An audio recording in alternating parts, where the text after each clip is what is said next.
സന്നിധി തന്നിൽ നായക എന്നും. Good morning. ദൈവനാമത്തിന്റെ മഹത്വം ഉണ്ടാകുമാറാകട്ടെ. വീണ്ടും ഒരു നല്ല പ്രഭാതം കാണുവാൻ സ്വർഗത്തിലെ നല്ല നാഥൻ നമുക്ക് ഏവർക്കും ഒരു അവസരം ഒരുക്കിയല്ലോ. അഖില ലോക സെവന്ത് അഡ്വന്റിസ്റ്റ് സഭയുടെ പ്രത്യേക സൗത്ത് കേരള സെക്ഷന്റെ മിഷൻ 7 ദൈവത്തിന്റെ അതിപ്രധാനമായ വചനങ്ങൾ നിങ്ങൾ കേട്ടുകൊണ്ടിരിക്കുക.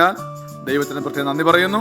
ഒപ്പം നിങ്ങൾ ഏവരെയും ഇന്നത്തെ പ്രഭാത ജാഗരണത്തിലേക്ക് നിങ്ങളെ സ്വാഗതം ചെയ്യുന്നു. ഇന്നത്തെ നമ്മുടെ ചിന്താവിഷയ പ്രകാരമാണ് മൃഗത്തിന്റെ പ്രതിമ. മൃഗത്തിന് പ്രതിമ.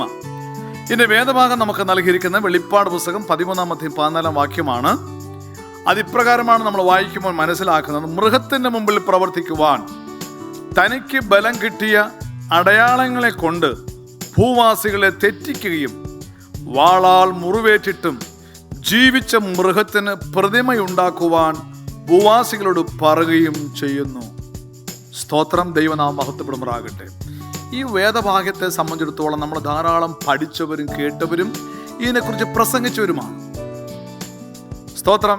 മുറിവേറ്റ മൃഗത്തെ, അല്ലെങ്കിൽ റോമ സാമ്രാജ്യത്തിൽ അന്നത്തെ ആ മൃഗമെന്ന് പറഞ്ഞ പോപ്പിനും മുറിവേറ്റു.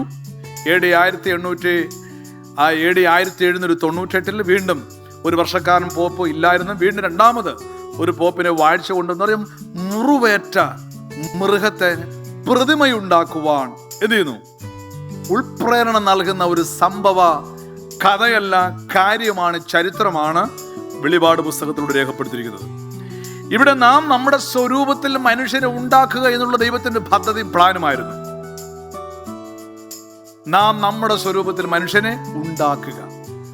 ഇവിടെ മൃഗത്തിന് മുമ്പിൽ പ്രവർത്തിക്ക് അധികാരം കിട്ടിയതായ, ബലം കിട്ടിയതായ അടയാളങ്ങളെ കൊണ്ട് ഭൂവാസികളെ തെറ്റിക്കുവാനും വാളാൽ മുറിവേറ്റിട്ടും ജീവിച്ച മൃഗത്തിന് പ്രതിമയുണ്ടാക്കുവാൻ ഭൂവാസികളോട് പറയുന്ന ഒരു കാഴ്ചയാണ് നമ്മൾ കേൾക്കുന്നത്. പ്രതിമയുണ്ടാക്കുവാൻ. സ്തോത്രം. അപ്പോൾ നാം ഉണ്ടാക്കപ്പെട്ടതെല്ലാം ദൈവത്തിന്റെ കരങ്ങളാലാണ്. ദൈവത്തിന് മാത്രമേ മനുഷ്യനെ സൃഷ്ടിക്കുന്ന ഗുണം കഴിഞ്ഞിട്ടുള്ളൂ, കഴിയുകയുമുള്ളൂ. പക്ഷെ ഇവിടെ നമ്മൾ ചിന്തിക്കുന്നത്, ഇന്നത്തെ വാക്യത്തെക്കുറിച്ച് നമ്മൾ ചിന്തിക്കുമ്പോൾ എന്താണെന്നറിയാമോ? യഥാർത്ഥത്തിൽ വെളിപാട് പുസ്തകത്തിൽ മറ്റൊരു വാക്യത്തിൽ നമ്മൾ മനസ്സിലാക്കുന്നത്, അതിൻ്റെ മുമ്പാകെ, ഒന്നാമത്തെ മൃഗത്തിന്റെ മുമ്പാകെ പ്രവർത്തിപ്പാനുള്ളതായ അധികാരം കിട്ടിയതായ മൃഗം ഇവരെന്ത് ചെയ്യുന്നു? ഭൂവാസികളായ സകല മനുഷ്യരെയും അവൻ ആഹ്വാനം ചെയ്യുകയാണ് പ്രതിമയുണ്ടാക്കുവാൻ. അപ്പൊ നമ്മൾ ഒരു കാര്യം മനസ്സിലാക്കേണ്ടത്, പ്രതിമ ഉണ്ടാക്കുക എന്ന് പറഞ്ഞു കഴിഞ്ഞാൽ ഒരു മൃഗത്തിൻ്റെ സ്വാഭാവികമായ സ്വഭാവത്തെ ലോകവ്യാപകമായി എന്ത് ചെയ്യുക? പ്രവൃത്തി പദത്തിൽ കൊണ്ടുവരിക എന്നുള്ളതാണ്. അല്ലെങ്കിൽ മൃഗത്തിൻ്റെ ഒരു സാമ്രാജ്യത്തിൻ്റെ ഒരു നിയമം ലോകവ്യാപകമായി നിർബന്ധിതമായി കൊണ്ടുവരിക, അല്ലെങ്കിൽ നിയമം. അതാണ് പ്രതിമ. അല്ലാതെ മൃഗത്തിന് ഒരു പ്രതിമ ഒരു കളിമണ്ണ് കൊണ്ടോ മറ്റെന്തെങ്കിലും കൊണ്ടോ ഉണ്ടാക്കുക എന്നുള്ളതല്ല. ഒന്നാമത്തെ മൃഗത്തിന്റെ മുമ്പാകെ സകല അധികാരം ലഭിച്ചതായ 2 കൊമ്പുള്ളതായ മൃഗം എന്ത് ചെയ്യുന്നു? ഒന്നാമത്തെ മൃഗത്തിന്റെ മുമ്പാകെ ബലം കിട്ടിയവൻ, ശക്തി പ്രാപിച്ചവൻ, അവന് പ്രതിമയുണ്ടാക്കുവാൻ നിർബന്ധിതമായ സംവിധാനങ്ങൾ ഒരുക്കുന്ന കാഴ്ചയാണ് നാം കണ്ടുവരുന്നത്. ഇത് വാസ്തവത്തിൽ ഒരു പൈശാചിക ശക്തിയാണ് ഇതിൽ പ്രവർത്തിക്കുന്നത്. പൈശാചിക ശക്തിയാണ്. കാരണം ദൈവത്തിനെതിരായി പ്രവർത്തിക്കുന്ന വലിയൊരു ശക്തി ലോകത്തിലുണ്ട്. മാത്രമല്ല, ദൈവകൽപ്പന യേശുവിൽ വിശ്വാസം കാത്തുള്ള മക്കളെ മനഃപൂർവ്വമായി ഇല്ലായ്മ ചെയ്യുവാനായിട്ട്, നശിപ്പിക്കുവാനായിട്ട് ലോക സ്ഥാപനത്തിനു മുമ്പേ അവൻ പ്രവർത്തിച്ചു കൊണ്ടിരിക്കുന്നു. അതുകൊണ്ടാണ് സ്വർഗത്തിൽ യുദ്ധമുണ്ടായതും ഭൂമിയിലേക്ക് തള്ളിക്കളയപ്പെട്ടതും.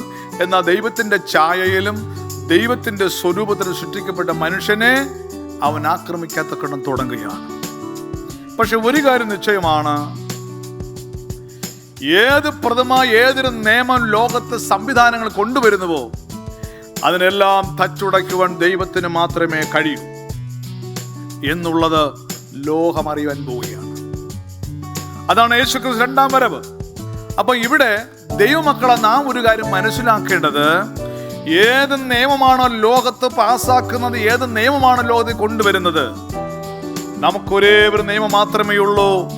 ദൈവകൽപ്പന യേശുവിലുള്ള വിശ്വാസവും കാത്തുകൊള്ളുക. ആ വിശ്വാസം മുറുകെ പിടിക്കുക. ദൈവത്തിന്റെ ശബ്ദം എന്ന മുദ്ര ലഭിച്ചതായ ദൈവത്തിന്റെ മക്കള് ഈ ഭൂമി ജീവിച്ചാലും മരിച്ചാലും ആ ഒരു കൽപ്പനയ്ക്ക് വിരുദ്ധമായി പ്രവർത്തിക്കുകയില്ല. പാട്ടുകാരൻ പറഞ്ഞ പോലെ, കയ്പുള്ള വെള്ളം കുടിച്ചിടിലും കൽപ്പന പോലെ നടന്നിടണം, ചുടുചോര ചീന്തേണ്ടി വന്നാലും ചായല്ല ഈ ലോക താങ്ങുകളിൽ. ഇതാണ് ദൈവമക്കൾക്ക് അനിവാര്യമായിരിക്കുന്നത്. ഈ ആത്യന്തികമായ കാലഘട്ടങ്ങളിൽ നിയമവും നിയമാവലികളും ദൈവത്തിനെതിരായി, ദൈവമക്കൾക്കെതിരായി പ്രവർത്തിക്കുമ്പോൾ ശക്തമായ ആ ശക്തിയായ വിശ്വാസം അത് മുറുകെ പിടിക്കണം. അതിലപ്പുറമായി നമുക്കൊന്നുമില്ല. നമ്മുടെ ജീവിതത്തിൽ നന്മയും തിന്മയും ഒക്കെ ലോകത്തുണ്ട്. പക്ഷെ നാം തിരഞ്ഞെടുക്കേണ്ടത് ദൈവത്തെ അറിയുക എന്നുള്ളതാണ്. അതിന് മൃഗമല്ല, ഒന്നാം മൃഗത്തിന് മുമ്പേ ഏത് അധികാരം കൊണ്ടുവന്നാലും ശരി തന്നെ, രണ്ടാം മൃഗമായ 2 കൊമ്പുള്ള മൃഗം ഏത് അധികാരം കൊണ്ടുവന്നാലും ശരി തന്നെ, നമുക്കൊരു നിയമമേ ഉള്ളൂ, ദൈവകൽപ്പനയും യേശുവിന്റെ വിശ്വാസം. ഇത് കാത്തുകൊള്ളുന്നവനാണ് സ്വർഗത്തിൽ ആവശ്യം. അതിന് വേദപുസ്തകം ശക്തമായി പഠിച്ച് ധ്യാനിച്ച് പ്രാർത്ഥിച്ച് മുന്നേറുന്ന ഒരു ദൈവവൈതലിന് ഈ ലോകത്ത് എവിടെയും എപ്പോഴും നിൽക്കുന്ന കാണാൻ സാധിക്കും. അതിന് യാതൊരു തടസ്സമില്ല. അതിന് ഭയപ്പെടേണ്ട ആവശ്യമില്ല. നമുക്കിപ്രകാരം നമുക്ക് പ്രാർത്ഥിക്കാം. പ്രിയ സഹോദരി സഹോദരന്മാരെ, വാഴ്ത്തപ്പെട്ട സ്രഷ്ടാവേ, പിശാച് വിഗ്രഹാരാധനയുടെ സ്വന്തം ബിംബത്തെ സ്ഥാപിക്കുമ്പോൾ ദയവായി എന്നെ നിന്റെ സ്വന്തം സ്വരൂപത്തിൽ മാത്രം വാർത്തെടുക്കണമേ എന്നുള്ളതാണ്. നമുക്ക് ഈ പ്രാർത്ഥനയുമായി നമുക്ക് മുന്നോട്ട് പോകാം. അതല്ലാതെ മറ്റൊരു മാർഗവുമില്ല. നമ്മളെ രക്ഷിപ്പാൻ ദൈവത്തിന് മാത്രമേ കഴിയൂ. നമ്മുടെ കണ്ണുകളടയ്ക്കാം, നമുക്ക് പ്രാർത്ഥിക്കാം. സ്നേഹനിധിയായ ഞങ്ങളുടെ വാഴ്ത്തപ്പെട്ട നല്ല ദൈവമേ, മൃഗത്തെ അതിൻ്റെ പ്രതിമ നമസ്കരിപ്പാൻ കർത്താവ് ഒന്നാമത്തെ മൃഗത്തിന് മുമ്പേ അധികാരം കിട്ടതായ മൃഗം ദൈവമക്കൾക്കെതിരായി ദൈവത്തിനെതിരായി പ്രവർത്തിക്കുമ്പോൾ ഞങ്ങൾ അങ്ങേ ഉണ്ടാക്കപ്പെട്ട ഒരു സ്വരൂപത്തിലാണ് ഞങ്ങളായിരിക്കുന്നത്. ആ സ്വരൂപത്തെ വിജയിക്കുവാൻ ഈ ലോകത്തൊരു ശക്തിക്കും സാധ്യമല്ല. അതുകൊണ്ട് വഞ്ചിക്കപ്പെടാതിരിപ്പാൻ ഞങ്ങൾ അങ്ങയുടെ മകനായി മകളായി ഞങ്ങൾ അംഗീകരിച്ചുകൊണ്ട് ദൈവകൽപ്പന യേശുവിൽ വിശ്വാസം കാത്തുകൊണ്ട് ജീവിപ്പം ഞങ്ങളെ സഹായിക്കണം. പ്രേക്ഷകരായ ഓരോ ദൈവമക്കളെയും അനുഗ്രഹിക്കണം. പ്രാർത്ഥന കേട്ടതുകൊണ്ട് സ്തോത്രം. സകലം യേശുവിൻ നാമത്തിൽ താഴ്മയായി കെഞ്ചുന്നു. കേൾക്കണം സ്വർഗീയ നല്ല ദൈവമേ. ആമേൻ.